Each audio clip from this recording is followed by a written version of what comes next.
I could be a total one-sided opinion, right? I'm not going to go there. I'm not in a position where I'm always right and you're always wrong. But what I am in a position to do is offer solidity and consistency and straight up boring investments that just keep on turning over month after month after month after month without any of the roller coaster and the influences that the stock market brings. Welcome to the Freedom Point Podcast, where we talk about time freedom, passive investing through real estate, finance, and mindset. Let's dive in. Quick disclaimer as always, I am not a CPA, I am not an attorney or a financial advisor. This is not financial advice, not telling you or anyone else what to do. The views and opinions expressed in these podcasts are provided for education and informational purposes only and are not necessarily the views of my employer. All right, welcome back to the Freedom Point Podcast, listeners. Thank you again for jumping into yet another episode. I've got a wonderful guest with me today. I've got Dave Seymour. Dave, welcome to the show. Jeremy, thanks for having me, man. Absolutely looking forward to it. So Dave, as a retired firefighter, became a top real estate investor during the last market crash. I would presume we're referring to the global financial crisis there. Dave's an expert in commercial multifamily and ground-up development transactions. Dave also starred in A&E's Flipping Boston and has been featured on CBS, ABC, CNBC, and Fox News. So that's pretty exciting, Dave. I'm really excited to have a celebrity on as a guest today. So with that said, would love for you to kind of let us know a little bit more about, yourself, your journey, what you're focused on today, etc. Yeah, man. Thank you. Thank you for that. Look, it's the marketing team that wrote that intro.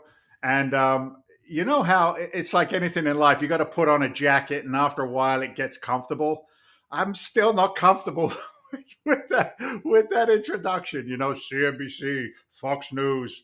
I keep on looking over my shoulder, Jeremy, and I wonder to myself, who the heck are they talking about? Probably because I don't come from Yale. I don't come from jail, thankfully.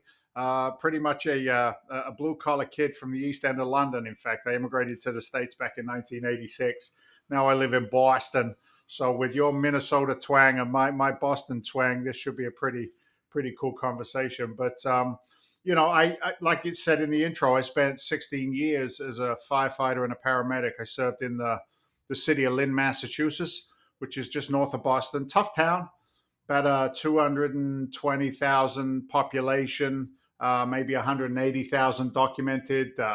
Just a inner city, riding the trucks, man, riding the trucks. And I freaking loved the job. I'm going to be frank with you. I loved it. I love firefighting. I love paramedicine. I love the chaos. I love the flippers and the floppers and the whackers and the weirdos. It's just, they're smart people, yo. But, coming from a working class background, I brought with me a certain amount of what I call financial illiteracy, i.e. I didn't understand money, right? I knew how to spend it. I didn't know how to work it. And I certainly didn't know how to manage it.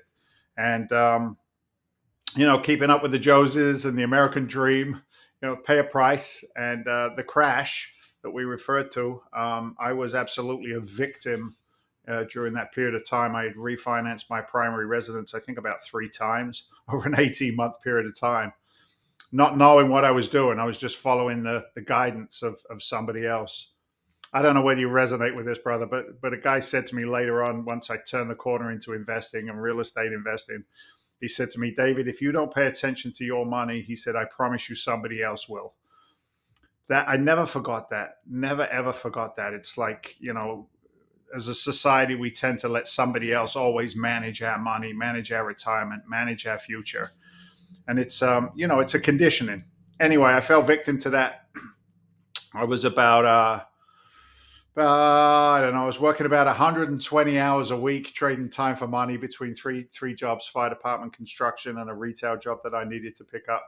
My house was in pre-foreclosure, and it was a dark time. It was a dark season. And, I'm a man of God. I'm a follower, and I'm screaming and shouting at my God. I'm like, I'm losing my house. My marriage is like this. And I was looking for some guidance and help. And there are days that you pray pretty hard. This was one of those days. And a commercial came on the radio in my truck, and it was for a seminar that was coming to the Boston area. and it was to teach me foreclosure, a free 1.5 hour seminar. And that's how I started. I went to a real estate seminar. I believed it was divine intervention. I still do today because I live a pretty blessed life. And that turned my family's trajectory because I started to follow people who just looked at life differently. They looked at debt differently. They looked at opportunities differently. They looked to be of service instead of serve, right? Serve me. And this mental shift into how can I serve others first was very, very foreign to me. But I leaned in, I leaned in, I leaned in. Next thing you know, I got a TV show, and as we say in England, I'm all that in a bag of chips. So that's the short version, brother. No, I appreciate that, and thank you for that. As a man of faith myself, I can totally resonate, with exactly what you're saying there, and I appreciate that very much. I was also in a very similar situation as you were, having stepped off a 25-year career in the technology sales space, which is a very heavy transaction based, type industry. You eat what you kill, right? There's really no incentive to maintain a relationship with anybody, beyond the signature, type of a thing. So I also made the pivot, over to the real estate space because it's 100%. I mean, it's a very heavy relationship based business. And that's the thing that I like the most about it is the community element. So, I know that, you're helping retail investors, navigate alternative investments, in a market right now where traditional stocks are booming, right? So what's kind of your advice right now to helping, investors, with this kind of balance that maybe exists or maybe ought to exist between investing in Wall Street versus investing in Main Street? Yeah, it's such a great question, and I could be a total one-sided opinion, right? In this country where we're torn anyway, it's like I'm right, you're wrong. I'm not going to go there because I'm not. I'm not in a position where I'm always right and you're always wrong. But what I am in a position to do is offer solidity and consistency and straight up boring investments that just keep on turning over month after month after month after month without any of the roller coaster and the influences that the stock market brings. We just said there, one of my mentors said to me, Dave, pay attention to your money because if you don't, somebody else will. The stock market, if you look at its true essence, now there are day traders, there are people who go out there and, they learn a business, they learn the trajectory of a stock and they just trade in stocks. Unfortunately, 90+% of our nation allows somebody else to trade the stock market for them, primarily through 401ks and retirement fund structure, which was designed back in the 70s for totally different reasons than it's used for today. And it's become the only, we'll say, retirement strategy that the stock market offers to most people. But unfortunately, nobody ever understands how that stuff works, right? So your question is, how do you maybe compete or how do you advise when the stock market is doing well? Well, it's a lot easier to advise when the stock market isn't doing well. And when it is doing well, I always like to ask my investors, have you calculated the cost, the compounding cost of somebody else managing your assets? Everybody understands compounding returns. That's when money goes to work with money and makes more money, and it's a beautiful thing, right? It's a beautiful thing. I think it was referred to as the eighth or ninth wonder of the world, whatever that phrase was. Compound interest. However, nobody ever really looks into what is compounding cost. And if you really want to know that, dig deep into an old PBS special called "Can You Afford to Retire?" And it really broke down what happens inside a mutual fund, which is the stock market in a bunch, right, in a group.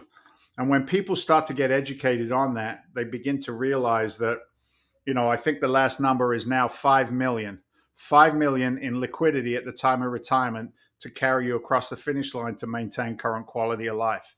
I don't know anybody out there who's sitting on 5 mil, right? It's a big number. It's a big number to work towards. So what if you could look at the alternative investment market, and that was a tax-free or tax-deferred environment that could pay you 10, 15, 20, 25, 30, 40, 50, whatever, $1,000 a month to live the lifestyle that so many professionals in our country hope for, and yet they don't achieve. So I always say hope is not a business strategy, right? It isn't. So when we get to these intense conversations with people, I just begin to educate a little bit. And I always encourage, do your own due diligence, investigate. Just because I say something doesn't mean that you immediately take it on to be true. Go verify, trust but verify.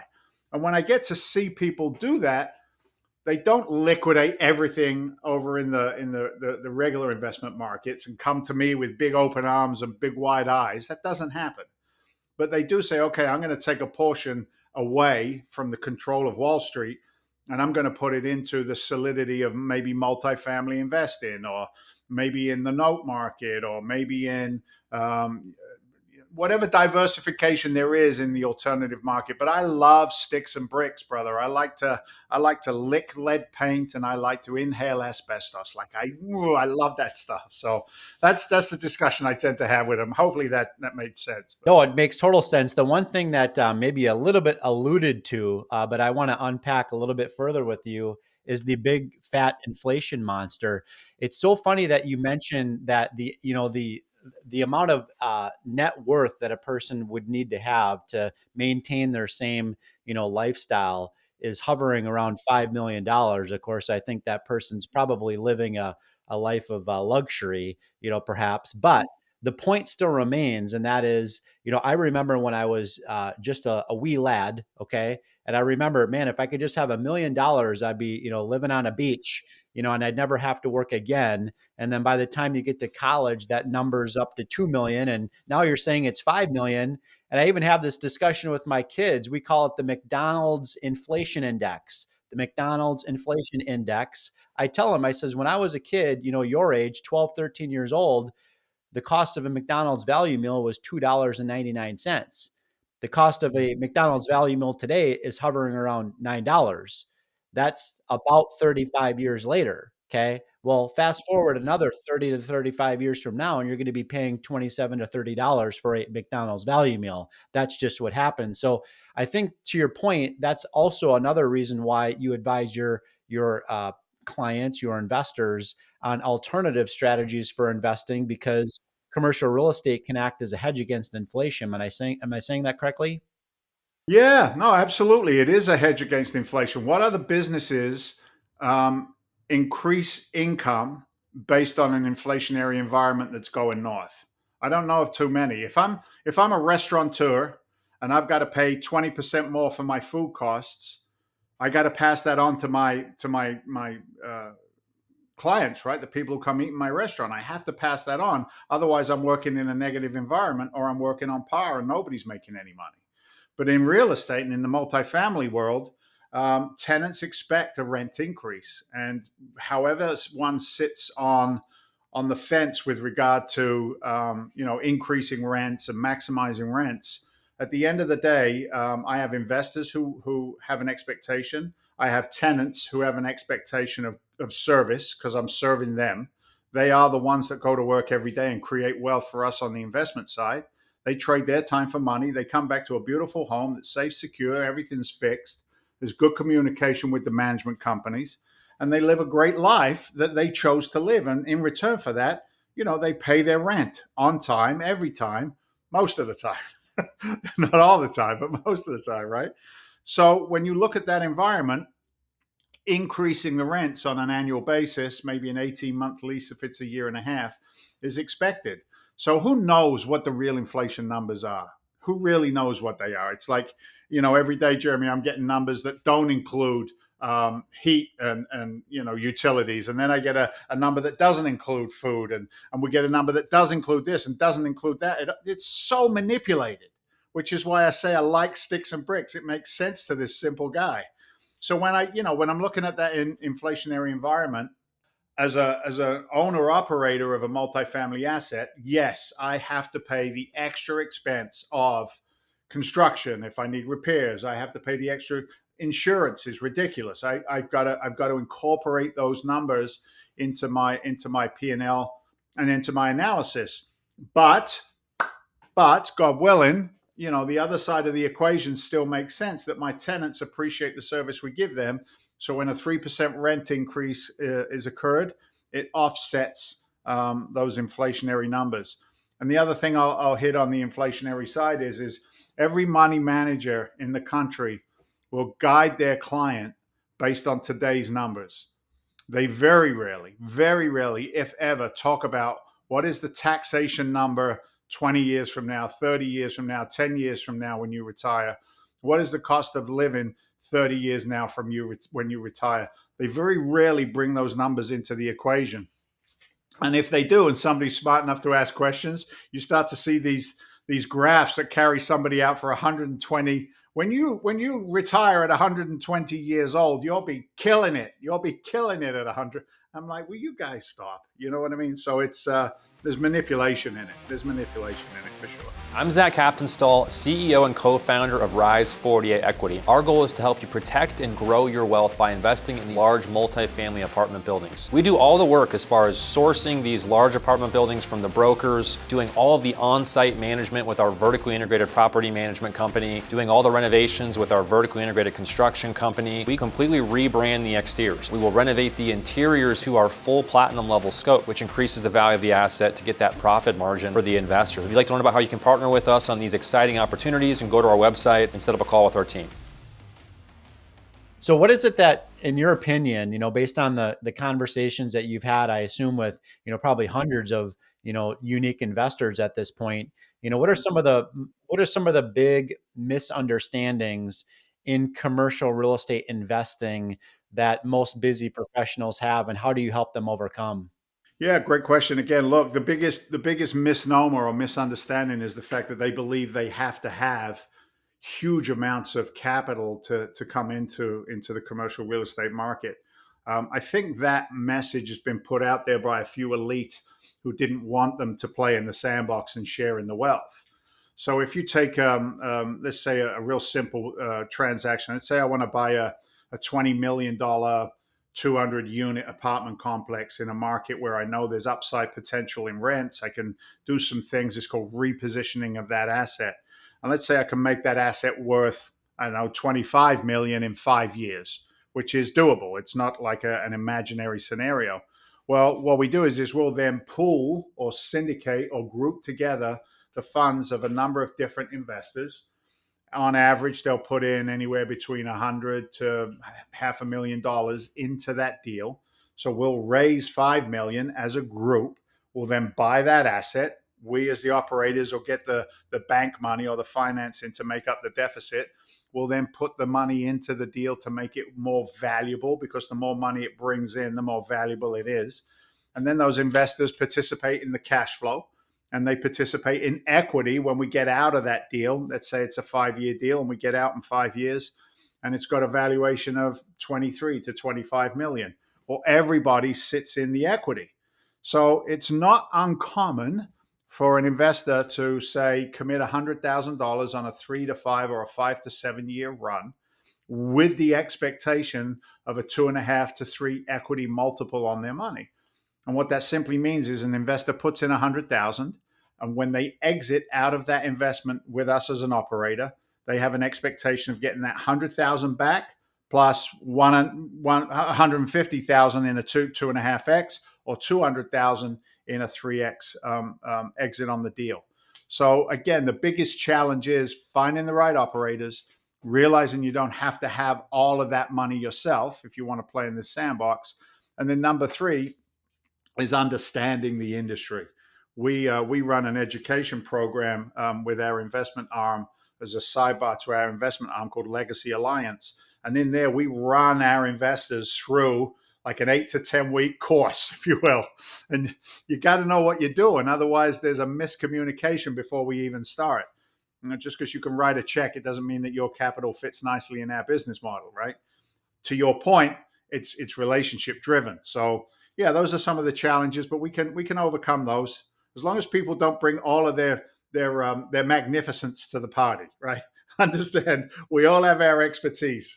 I don't need your expertise around those specific areas. You need mine, right? If you want the help, we can help you. Yeah. Well, that makes sense, and I appreciate that. And I'm thankful to hear that you're definitely laser focused on education, because I feel as though financial literacy, is not really where it needs to be today. When you've got institutional grade, investment arms out there spending, millions and billions of dollars on, advertising during Super Bowls and things like that. So I know that you pivoted.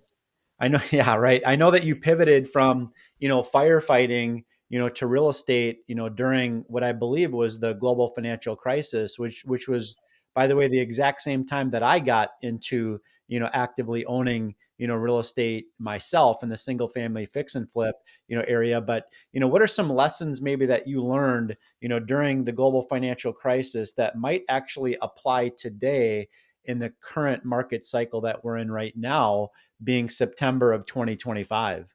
Contrary. Be a contrarian. I beg of you, be contrarian. Do not, no matter how you can tie this down and bring it to your own life, do not let the darkness win. Don't let the fear run the show. It was Buffett, and I know it's kind of cheesy, but it's so accurate. When everybody is greedy, be fearful, and when everybody is fearful, be greedy. The devil's knocking at the door, and he usually lies to you in your own voice. And he says, that doesn't work. Or he says, that's not possible. Watch out. Like, you've got all of these alarm bells which have no sustenance, they have no substance to them. Like, fear is a terrible, terrible thing. It constricts and restricts, and it just stops, opportunity over and over and over again. And we're men of faith, and it's like the dark guy's like sitting in the corner, clapping his hands. Keep believing that, keep believing that. So how do you overcome fear? Well, you get educated. You get educated. You rely on the processes of other people. I am a believer that God's working through us, man. He gave us some tools. He said, all right, your time's up, go to work. And he put me to work right in the beginning of the crisis, as it sounds that he did you. And he gave me the systems to operate. He gave me the strength to show up. He gave me the faith to ride every wave along the way that I had to, knowing that all will be well. All will be well. All right. Carry my burden. My burden is light. And it chokes me up when I go there because I know what those moments are like. And if I can instill that in somebody else, even as just little steps away from the fear side of the equation towards the opportunity equation, it's a beautiful thing. And I'll say it again, it's not a hope strategy. It's a educate, don't speculate. Lock arms with people who are doing what it is that you want to do. Trust, faith, execution, application. Motivation is temporary. Discipline creates momentum, right? And if you can keep all of those things in play, then it's on like Donkey Kong.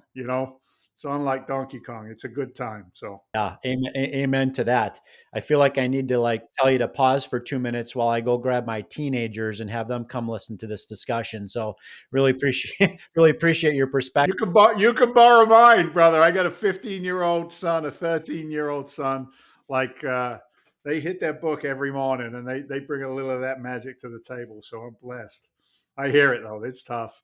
Yeah, it sure is. It sure is. I used to think that the age of 3 was the most difficult, but once you have teenagers, it's like the problems are still there, the challenges are still there, I should say, but certainly the consequences can be much much larger. So, I'd like to just ask you maybe like one or two more questions. I know that your education platform is called Legacy Alliance. If you were to look out 10 to 15 years from right now, what type of legacy do you want to leave, through your educational work? Yeah, great stuff, man. Look, I that process of serving can come in so many different ways. Is it $5 to a guy sitting on the corner who needs love and attention? My legacy really is around a number of different things. It's my faith, my family, and then also for me at 23 years old, um, at 23 years old, I stopped drinking and drugging, and I carry 35 years of sobriety with me. Now, what the heck does that have to do with Legacy Alliance and education and investing? It's got everything to do with it. Because if I serve first, if I put people first and profit second, magic happens. And some days I fail miserably. Flesh is weak, my brother. some days I fail miserably, and I feel that hunt inside of me journeying up again. And I just say, God, please remove that. You first, not me. You, not me. You, not me. And if I do that, the education piece and the wave of energy that comes with it tends to fulfill itself. So to leave a path of good, solid, common sense investing principles around real estate, multifamily, single family, lending. I don't care, whatever touches sticks and bricks. If I can leave some fundamentals behind me, then the fundamentals will perpetuate instead of the silliness and the chaos that we have out there, both as a society and also as as an investment strategy. So I like it clean, I like it concise, and I like it to make sense. And if that seems to be what's manifests and perpetuates, that's a good thing, I think, right? That's a good thing. We don't have to, what do you want? I want my wife to run towards me. I don't want my kids to run away from me. And I want to be at peace. If I can achieve those things and pass that along to somebody else through the power of real estate, let's do that. You know what I mean? That's a legacy in and of itself.